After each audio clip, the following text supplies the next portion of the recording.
വയനാട് ജില്ലയിൽ വന്യമൃഗശല്യം രൂക്ഷം. തിരുനെല്ലി കാട്ടിക്കുളത്ത് ഒറ്റയാന്റെ മുന്നിൽപ്പെട്ടയാൾക്ക് ഗുരുതര പരിക്കേറ്റു.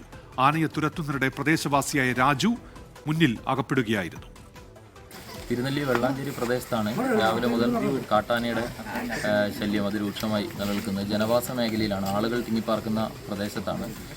ഇപ്പോൾ പുളിമൂട് ഭാഗത്തേക്ക് വന്നിട്ടുണ്ട്. അതിനെ ഓടിക്കാൻ വേണ്ടി ശ്രമിക്കുന്ന സമയത്ത് പലപ്പോഴും ജനവാസ മേഖലയിലേക്ക് വീണ്ടും ഇറങ്ങുന്ന ഒരു സ്ഥിതിയാണുള്ളത്. രാവിലെ ഒരു സമയമാണ്, അതുകൊണ്ട് തന്നെ നമുക്കറിയാം എല്ലാ ആളുകളും ജോലിക്ക് പോവുകയും കുട്ടികളൊക്കെ സ്കൂളിലേക്ക് പോകുന്ന ഒരു സമയമാണ്. അതുകൊണ്ട് ആളുകൾ ഒരു ഭീതിയിലാണുള്ളത്. അതിനെ പൂർണ്ണമായി കാട്ടിലേക്ക് തുരത്താൻ വേണ്ടിയുള്ള ഒരു ശ്രമം നടന്നുകൊണ്ടിരിക്കുകയാണ്. ഫോറസ്റ്റുകാരും പോലീസുകാരും മറ്റു ഉദ്യോഗസ്ഥരും ഇവിടെ എത്തിയിട്ടുണ്ട്. ഇതിൽ കാണിക്കേണ്ട ഒരു ജാഗ്രത എന്ന് പറയുന്നത്, സാധാരണ രാത്രി കാലങ്ങളിലായിരുന്നു ആനയുടെ ശല്യം രൂക്ഷമായിരുന്നത്. ഇപ്പം അതിരാവിലെ തൊട്ട് ശല്യം രൂക്ഷമായി വരുന്നൊരു സാഹചര്യം. അതിനുള്ള ഗൗരവത്തിലുള്ള ഇടപെടൽ ഡിപ്പാർട്ട്മെന്റിന്റെ ഭാഗത്തുണ്ടാവണം. പുൽപ്പള്ളിയിൽ പുലിയുടെ ആക്രമണത്തിൽ ആട് ചത്തു. ചീരാലിൽ കടുവയാക്രമണത്തിൽ പരിക്കേറ്റ പശു ചത്തു. കാളിദാസൻ ദേവദത്തമുണ്ട് വയനാട്ടിൽ നിന്ന്. കാളിദാസൻ, എന്തൊക്കെയാണ് വിവരങ്ങൾ?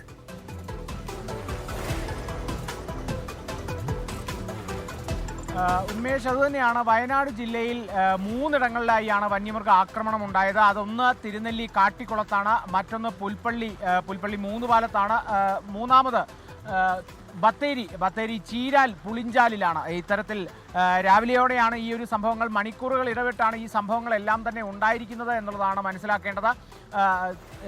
തിരുനെല്ലി കാട്ടിക്കുളത്തേക്ക് എത്തുകയാണെങ്കിൽ അവിടെ നിലവിൽ ലഭിക്കുന്ന ഏറ്റവും പുതിയ വിവരമനുസരിച്ച് ജനവാസ മേഖലയിൽ ഇറങ്ങിയ ഒറ്റയാനെ കാട് കയറ്റി എന്നുള്ളതാണ്. പുളിമൂട് ഭാഗത്ത് വലിയ രീതിയിൽ ആ ഒരു കാട്ടിക്കുളം പ്രദേശത്തെല്ലാം വലിയ ഭീതി വിതച്ച ഒരു ഒറ്റയാനാണ്. രാവിലെയോടെയാണ് ആ ഒരു സംഭവം ഉണ്ടായത്. ആനയെ തുരത്തുന്നതിനിടയിൽ തോട്ടം തൊഴിലാളി ആനയ്ക്ക് മുന്നിൽ അകപ്പെട്ട് ആ തോട്ടം തൊഴിലാളിയായ രാജുവിന് പരിക്കേറ്റിപ്പോൾ നിലവിൽ ആശുപത്രിയിലാണ്. ആരോഗ്യനില തൃപ്തികരമാകുന്നു എന്നുള്ളതാണ് വിവരങ്ങൾ ലഭിക്കുന്നത്.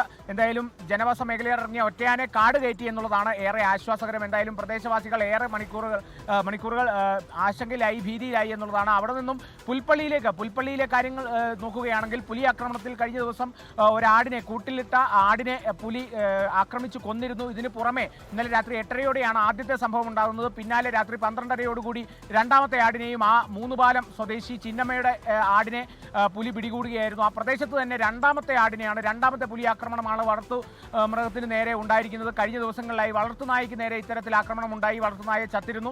പുലി ആക്രമണത്തിൽ ഇപ്പോൾ വനം വകുപ്പ് കൂടുതൽ നടപടികളൊക്കെ സ്വീകരിക്കാൻ ഒരുങ്ങുന്നു. കൂട് സ്ഥാപിക്കുമെന്നുള്ളതും കൂടി, ആ ഒരു പ്രദേശത്ത് കൂട് സ്ഥാപിക്കുമെന്നുള്ളതും കൂടി വനം വകുപ്പ് പറഞ്ഞിരിക്കുകയാണ്. അവിടെ നിന്നും നമ്മൾ ബത്തേരി ചീരാൽ പുളിഞ്ചാലിലേക്ക് എത്തുമ്പോൾ കഴിഞ്ഞ ദിവസങ്ങളിലായി കടുവയാക്രമണം ഉണ്ടായിരുന്നു. അതിൽ ആക്രമിച്ച് പരിക്കേറ്റിരുന്ന പശു ചത്തിരിക്കുന്നു. അവിടെ കൂട് സ്ഥാപിച്ചിരിക്കുന്നു എന്നുള്ളതാണ്. പ്രദേശവാസികൾ അവിടെ വലിയ പ്രതിഷേധത്തിലേക്ക് ഒരുങ്ങുന്നു എന്നുള്ളതാണ്. കടുവയെ പിടികൂടണമെന്നും കൂടിയാണ് പ്രദേശവാസികളുടെ ആവശ്യം. അങ്ങനെ വയനാട് ജില്ലയിൽ 3 ഇടങ്ങളിലായി വന്യമൃഗ ആക്രമണം ഉണ്ടായിരിക്കുന്നു.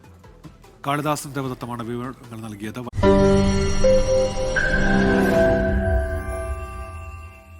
ലോകത്തെവിടെയായാലും ഏത് സമയത്തും 24 വാർത്തകളും ഓഗ്മെന്റഡ് റിയാലിറ്റി പാക്കേജുകളും എക്സ്പ്ലെയിനറുകളും വിശദമായി കാണാൻ ഞങ്ങളുടെ യൂട്യൂബ് ചാനൽ നിങ്ങൾക്ക് സബ്സ്ക്രൈബ് ചെയ്യാം.